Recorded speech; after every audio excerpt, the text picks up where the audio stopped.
Assalamualaikum students, welcome to Homebook Learning Academy. And if you like my video, please subscribe, like, comment and share. हम पढ़ रहे हैं FSc part 1 chemistry का first chapter जो कि है बेसिक कॉन्सेप्ट्स। और इसमें जो हमारा टॉपिक है जो हम स्टार्ट करने लगे हैं वो है मॉलिक्यूलर आयन। तो इस वीडियो में मैं आपको बताऊंगी कि मॉलिक्यूलर आयन क्या होता है, मॉलिक्यूलर आयन कैसे बनता है और मॉलिक्यूलर आयन की टाइप्स क्या होती हैं और कौन से मॉलिक्यूलर आयन हैं जो अबंडेंट होते हैं। चलिए अब हम देखते हैं कि मॉलिक्यूलर आयन क्या होता है। When a molecule loses or gains an electron, कि जब भी कोई मॉलिक्यूल इलेक्ट्रॉन गेन या लूज करेगा तो क्या बनेगा, मॉलिक्यूलर आयन। ये बिल्कुल एटम की तरह है कि जब कोई एटम इलेक्ट्रॉन लूज करता है या गेन करता है तो उससे आयन बनता है। उसी तरीके से जब कोई मॉलिक्यूल इलेक्ट्रॉन गेन या लूज करेगा तो उससे हमारे पास मॉलिक्यूलर आयन बनेगा। इसकी दूसरी हम डेफिनेशन ऐसे भी कर सकते हैं, अ मॉलिक्यूल हैविंग पॉजिटिव और नेगेटिव चार्ज ऑन इट। जैसे हमने आयन की डेफिनेशन की थी कि an atom or species having positive और नेगेटिव चार्ज ऑन इट। तो हमने आयन का ये कहा था कि अगर कोई एटम है वो इलेक्ट्रॉन लूज या गेन करता है तो वो आयन बनाता है, ठीक है। और इसी तरीके से हमने कहा था कोई भी स्पीशी जिसके ऊपर पॉजिटिव या नेगेटिव चार्ज हो तो वो आयन होती है। लेकिन अगर हम इसको मॉलिक्यूल के रेफरेंस से देखें तो अगर मॉलिक्यूल के ऊपर पॉजिटिव या नेगेटिव चार्ज होगा तो इसको हम कहेंगे मॉलिक्यूलर आयन। अब हम मॉलिक्यूलर आयन की टाइप्स देख लेते हैं on the basis of charge. अब हमने कहा है कि मॉलिक्यूल के ऊपर पॉजिटिव और नेगेटिव चार्ज हो सकता है, तो उस चार्ज की बेस पे मॉलिक्यूलर आयन की 2 टाइप्स हैं। एक को कहते हैं कैटायनिक मॉलिक्यूलर आयन और एक को कहते हैं एनायनिक मॉलिक्यूलर आयन। जैसे हमने आयन में पढ़ा था ना कि आयन की 2 टाइप्स होती हैं, एक को कैटायन कहते हैं और एक को एनायन कहते हैं। अब जिसके ऊपर पॉजिटिव चार्ज होता है उसको कैटायन कहते थे और जिसके ऊपर नेगेटिव चार्ज था उसको हम एनायन कहते थे। उसी तरीके से अगर मॉलिक्यूल के ऊपर पॉजिटिव चार्ज होगा तो हम उसको कैटायनिक मॉलिक्यूलर आयन कहेंगे और अगर इसके ऊपर नेगेटिव चार्ज होगा तो हम उसको नेगेटिव मॉलिक्यूलर आयन भी कह सकते हैं या एनायनिक मॉलिक्यूलर आयन भी कह सकते हैं, ठीक है। और इसी तरह इसको पॉजिटिव मॉलिक्यूलर आयन भी कह सकते हैं और कैटायनिक मॉलिक्यूलर आयन भी कह सकते हैं। अब देखें कि पॉजिटिव, जैसे हमने कहा था कि अगर कोई एटम इलेक्ट्रॉन लूज करता है तो उसके रिजल्ट में हमारे पास कैटायन बनती है। इसी तरीके से अगर कोई मॉलिक्यूल इलेक्ट्रॉन को लूज करेगा, लूजेस इलेक्ट्रॉन, तो हमारे पास बन जाएगा कैटायनिक मॉलिक्यूलर आयन, ठीक है। उसी तरीके से हमने एनायनिक का बताना है कि वो कैसे बनेगा। अगर कोई मॉलिक्यूल गेन करेगा इलेक्ट्रॉन, मॉलिक्यूल गेन्स इलेक्ट्रॉन, तो हमारे पास क्या बन जाएगा, एनायनिक मॉलिक्यूलर आयन, ठीक है।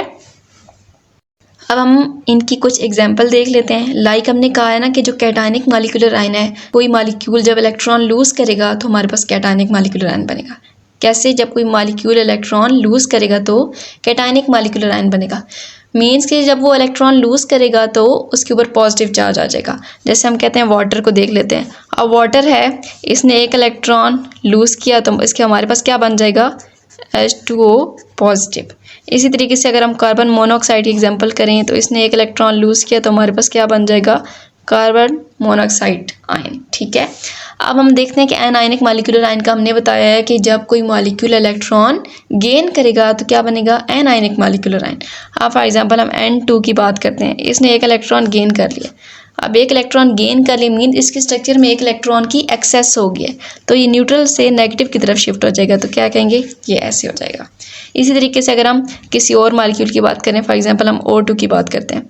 O2 ने एक इलेक्ट्रॉन गेन किया तो क्या हो जाएगा, O2-1, ठीक है। अब हम देखेंगे कि जो मॉलिक्यूलर आयन है वो फॉर्म कैसे होता है। हमने ये तो बता दिया कि जब कोई मॉलिक्यूल इलेक्ट्रॉन गेन करेगा तो वो एनायनिक मॉलिक्यूलर आयन बन जाएगा और जब कोई मॉलिक्यूल इलेक्ट्रॉन लूज करेगा तो वो कैटायनिक मॉलिक्यूलर आयन बन जाएगा।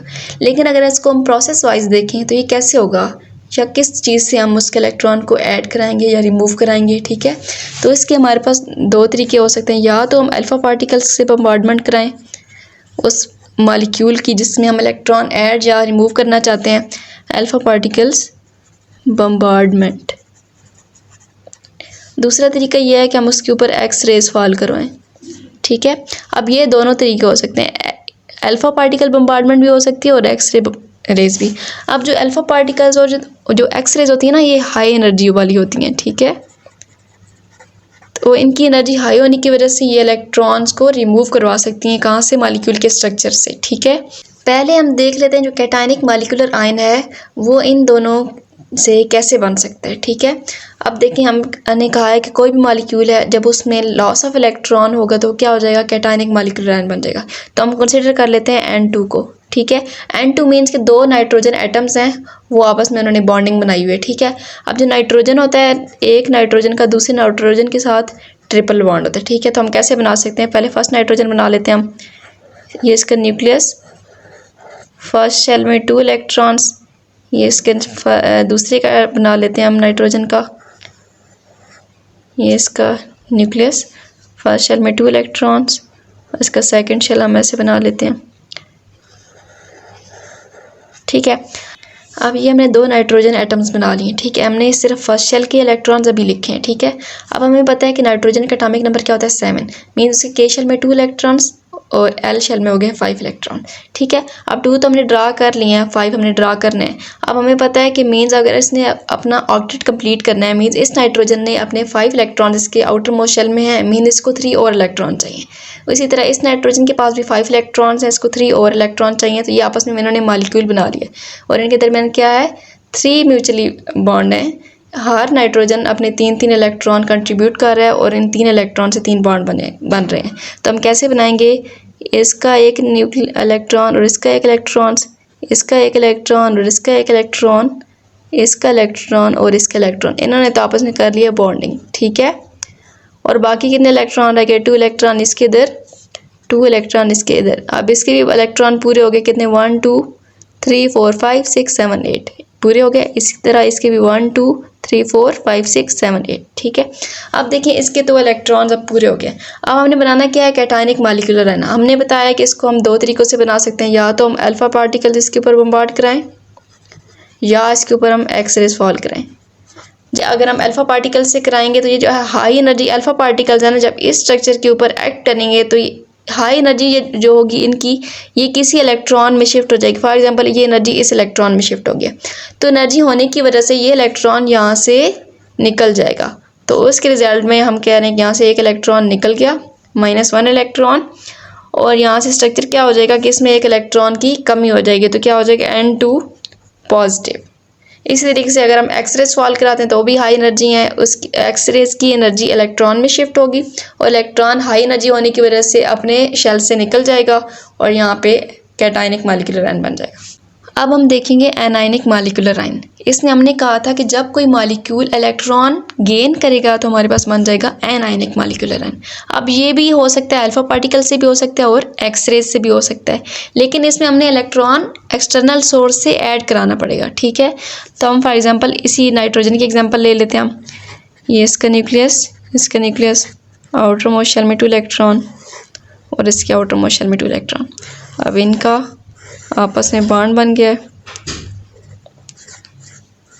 और ये 2 इलेक्ट्रॉन यहाँ पे और ये 2 इलेक्ट्रॉन यहाँ पे। ठीक है, अब हम एक्सरे से भी करा सकते हैं और हम अल्फ़ा पार्टिकल से भी कर सकते हैं। अब जो अल्फ़ा पार्टिकल्स है ना, ये अपनी एनर्जी जो हम इलेक्ट्रॉन ऐड कराना चाह रहे हैं उसको देंगे और ये हाई एनर्जी होने की वजह से ये इनके स्ट्रक्चर में ऐड होने की कोशिश करेगा और जब ये ऐड हो जाएगा तो हमारे पास क्या हो जाएगा, N2-1।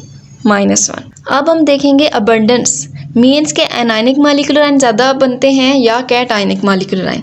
तो अगर हम देखें जो कैटायनिक मॉलिक्यूलर आयन ज़्यादा बनते हैं, वो क्यों ज़्यादा बनते हैं, क्योंकि अब इस एग्जांपल को अगर हम देखें तो इसके इलेक्ट्रॉन्स कंप्लीट हैं। कैसे, इसका भी आउटलेट कंप्लीट है, इस नाइट्रोजन एटम का भी, और इसका भी आउटलेट कंप्लीट है। मीन्स के इलेक्ट्रॉन यहाँ से निकाले जा सकते हैं ईजीली, क्योंकि आउटलेट कंप्लीट है तो यहाँ से इलेक्ट्रॉन इजीली निकाले जा सकते हैं। तो हम कह सकते हैं कि ये कैटायनिक मॉलिक्यूलर आयन ज़्यादा बनते हैं। अब देखा जाए कि एनायनिक मॉलिक्यूलर आयन क्यों कम बनते हैं, तो इसका रिजल्ट ये है कि जो इलेक्ट्रॉन्स हैं ऑलरेडी इसके अंदर इसका आउटलेट कंप्लीट है, तो इस शेल में तो इलेक्ट्रॉन ऐड हो नहीं सकते। तो मीन्स अगर हमने इलेक्ट्रॉन को ऐड कराना है तो यहाँ पे एक और शेल होना चाहिए। तो ये इतना आसान नहीं है कि इलेक्ट्रॉन हम इजीली ऐड करा लें। तो इसलिए जो कैटायनिक मॉलिक्यूलर आयन होते हैं, मॉलिक्यूलर आयन, ये अबंडेंट होते हैं एनायनिक मॉलिक्यूलर आयन।